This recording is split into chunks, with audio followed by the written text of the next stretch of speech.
Annyeong! It's Nuna! Welcome to Kusina ni Nuna. I recently watched the movie Parasite and was curious to know what Jjapaguri tastes like. So I thought it would be a good idea to show you my first time making Jjapaguri. But first, if you enjoyed this video, please press the like button and subscribe to my channel. Also, follow me on my other social media accounts. Are you ready? Let's begin!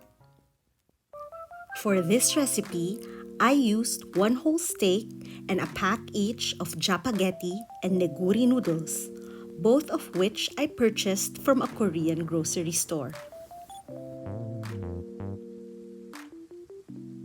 The first thing I did was slice my steak into bite-sized cubes. You can still make Jjapaguri even though you don't have steak. I'm only using one here because that's what they did in the movie. The next thing I did was season my steak with salt, pepper, and sesame oil.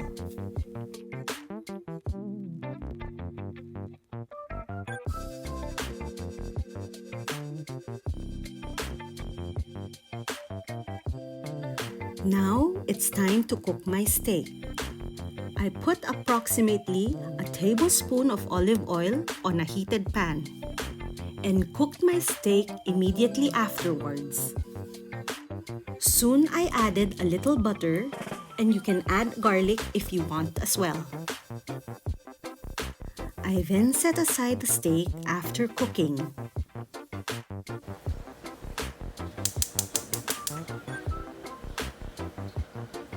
As my steak was cooling, I boiled 4 cups of water in another pot.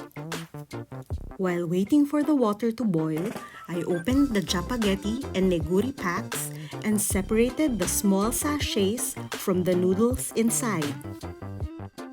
When the water was finally boiling hot, I placed in my noodles to let them cook.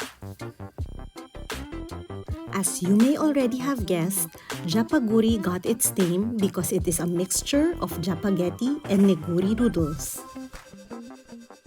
As the noodles were cooking, I added the vegetable mix from both packs. I cooked them for approximately 4 minutes. And when they were done, I set aside 1 cup of noodle water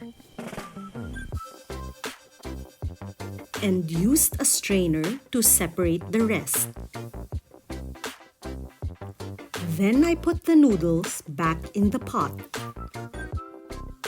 and poured in 1 cup of the noodle water. Next, I added the entire pack of the Jjapaghetti sauce, but only added 1/2 of the Neoguri sauce as this was very spicy. When making this yourself, make sure to stir well until the sauce is evenly blended. And of course, don't forget to add your steak pieces. Finally, I added the seasoning oil from the Jjapaghetti pack. After mixing it in, I plated my Jjapaguri.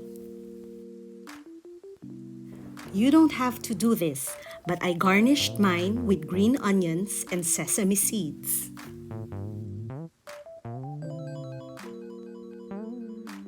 All done! Now I finally know what Jjapaguri tastes like. I hope you try this for yourself. Message me on Instagram or Facebook to say if it was a success. And tell me what you want me to try next. If you enjoyed this video, please press the like button and subscribe. Also, follow me on my other social media accounts. 감사합니다.